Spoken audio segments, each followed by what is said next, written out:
안녕하세요.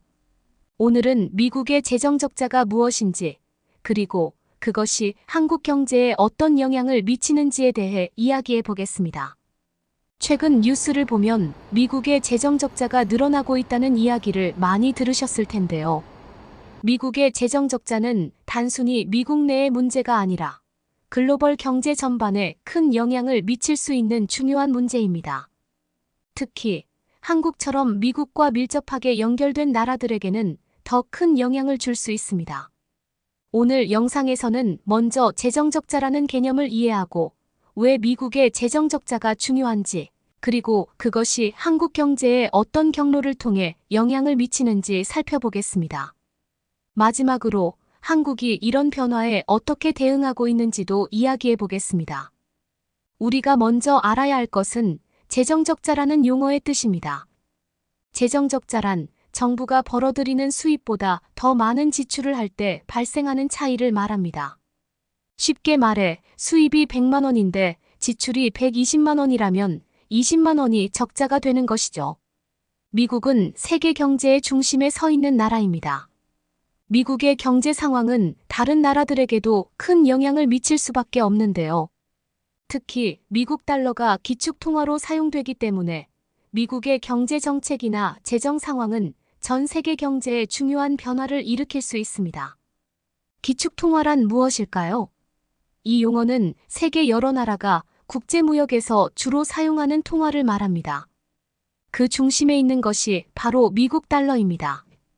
그렇다면 왜 최근 미국의 재정 적자가 늘어나고 있을까요? 가장 큰 이유 중 하나는 코로나19 팬데믹입니다. 팬데믹 동안 미국 정부는 막대한 돈을 사용해 국민들을 지원했습니다. 실업수당을 지급하고 소상공인들을 지원하며 경제를 살리기 위해 다양한 정책들을 시행했습니다. 이로 인해 정부의 지출이 크게 증가했습니다. 또한 미국은 국방비와 인프라 투자에도 많은 돈을 쓰고 있습니다. 국방비는 세계에서 가장 많은 수준이고 인프라 개선을 위해서도 막대한 돈을 투자하고 있죠. 이렇게 많은 돈을 쓰면서도 세금 수입은 충분히 늘지 않다 보니 재정 적자가 커질 수밖에 없습니다. 미국의 재정 적자는 미국 내에서만 영향을 미치는 것이 아닙니다. 미국의 재정 적자가 커지면 국제 금융시장에도 큰 파장을 일으킬 수 있습니다. 그 이유는 미국 국채가 세계적으로 가장 안전한 자산으로 여겨지기 때문입니다. 자, 여기서 안전자산이라는 용어를 잠깐 설명드릴게요.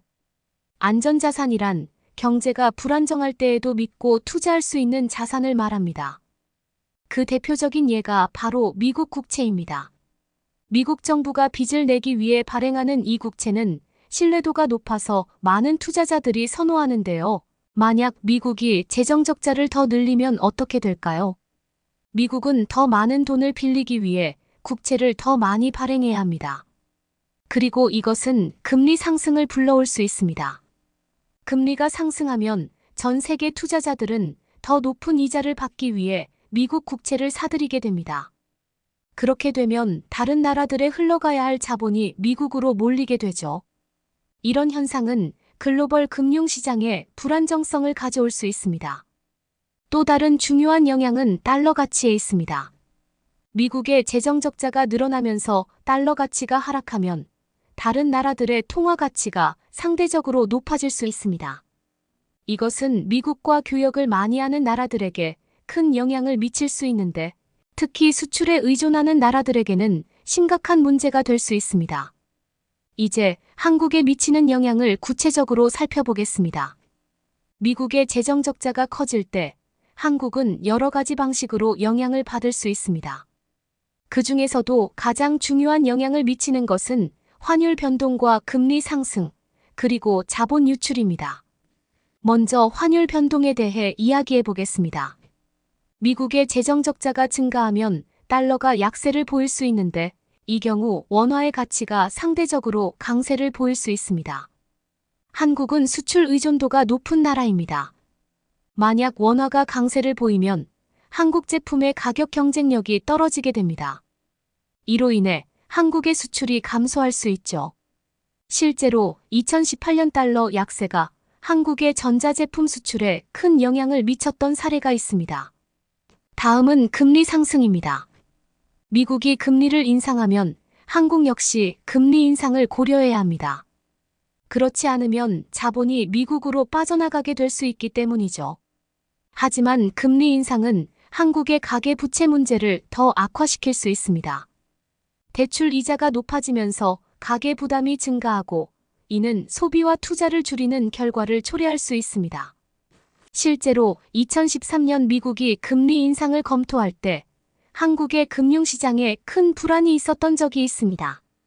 마지막으로 자본 유출입니다. 미국의 금리 인상으로 인해 글로벌 자본이 미국으로 이동하면 한국을 포함한 신흥시장에서 자본이 유출될 수 있습니다. 이는 한국의 주식시장이나 부동산 시장에 큰 타격을 줄 수 있습니다. 2013년에도 비슷한 상황이 있었는데 그때 외국인 투자자들이 한국 주식을 대규모로 매도하면서 주가가 크게 하락한 적이 있었습니다. 그렇다면 한국은 어떻게 대응할 수 있을까요? 한국 정부와 한국은행은 미국의 재정 적자가 미치는 영향을 최소화하기 위해 다양한 전략을 사용할 수 있습니다. 첫째, 환율 안정화를 위한 외환 시장 개입입니다. 정부가 외환 보유고를 활용해 환율을 조정하면 급격한 환율 변동을 방지할 수 있습니다. 한국은 과거에도 외환 시장에 개입하여 환율을 안정시키는 데 성공한 적이 있습니다. 특히 2008년 글로벌 금융위기 당시 외환 보유고를 확충하며 외환 시장 안정화를 이뤄냈습니다. 둘째, 금리 정책 조정입니다. 한국은행은 미국의 금리 인상에 맞춰 금리를 적절히 조정해야 합니다. 하지만 가계부채 문제를 감안해 신중하게 대응해야 하죠. 높은 금리가 가계의 부담을 증가시킬 수 있기 때문에 정책적 균형을 유지하는 것이 중요합니다. 셋째, 내수 경제 활성화입니다. 한국은 수출 의존도를 낮추고 내수 시장을 강화하는 데 집중해야 합니다. 내수 시장이 강해지면 외부 충격에 대한 경제적 탄력성이 커질 수 있습니다. 정부는 중소기업 지원과 서비스 산업 확대, 스타트업 육성 등을 통해 내수 경제를 강화하고 있습니다. 오늘 우리는 미국의 재정 적자가 한국 경제에 미치는 영향을 살펴보았습니다. 미국의 재정 적자는 환율, 금리, 자본 유출과 같은 경로를 통해 한국 경제에 영향을 미칩니다. 하지만 한국은 이러한 변화에 맞춰 유연하게 대응할 수 있는 다양한 전략을 갖추고 있습니다. 외환시장 개입, 금리 정책 조정, 그리고 내수시장 강화를 통해 한국은 글로벌 경제의 변화 속에서도 안정적인 성장을 도모할 수 있습니다. 앞으로도 우리는 이러한 변화에 주목하며 대응해 나가야 합니다.